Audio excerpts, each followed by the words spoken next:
Alright guys, I made this brioche yesterday. It's my favourite bread. It's full of butter, it's so tasty, and it works so well with the bread and butter pudding, which we're going to make now. It's so tasty, we're going to have layers of jam and buttery bread. It's a real treat, so let's get this started.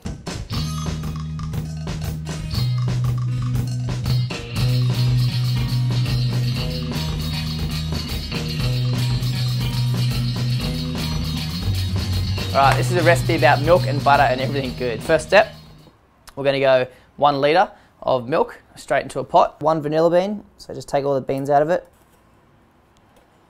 So just add 1 stick of cinnamon and 3 cloves. We're going to go rind of 1 orange.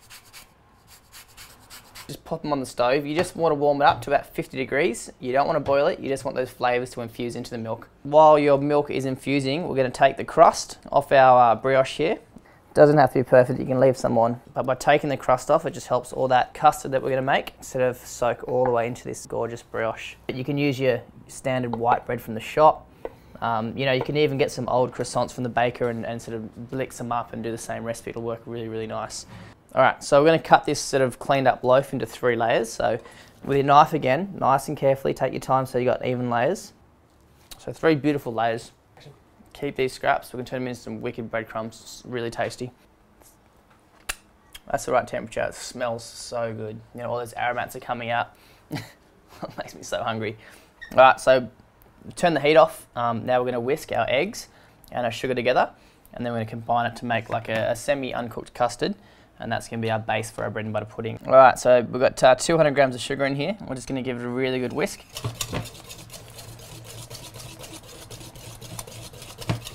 Alright, so pour your milk, your flavoured milk, in with the eggs and your sugar.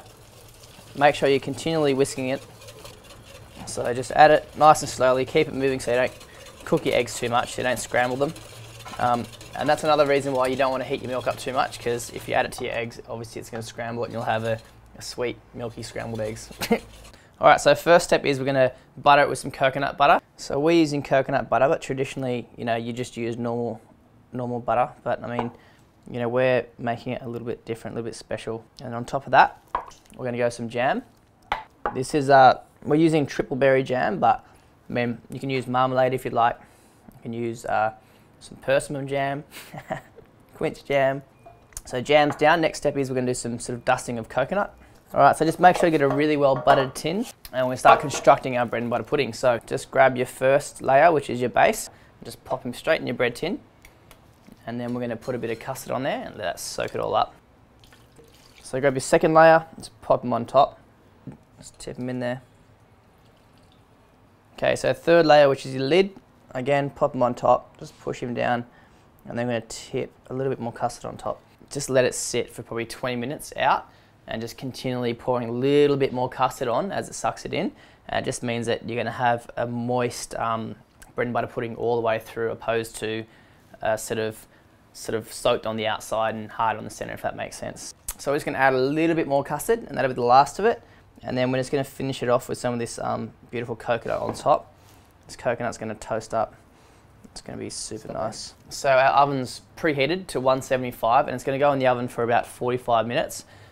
Keep your eye on it. What I like to do is put a half-an-hour timer on and then check it, just to double check you're not overcooking it. So it's been about 35 minutes. It's been in the oven. I checked it at 30. That's what we're after. See the coconuts that are all toasted. Make sure, you know, you let it sit. Okay, if you turn it out now, the whole thing's just going to collapse into a big sort of mush. So let it sit there for half an hour, let it cool down, let the custard set. It's been half an hour, so let's turn this puppy out. Flipperoo. And hopefully, there we go. Slice it down and watch what happens. Look at that. The layers of jam and coconut and soaked bread. It's going to be so tasty. Alright, a few slices, 2 for me, 1 for Mark. This is such a tasty recipe. It's awesome for a winter's day. Not that it looks like it's winter out here, but do me a favour, jump on and subscribe. It means you'll never miss any of our recipes. I'm going to eat this and go for a surf, so I'll catch you guys later on.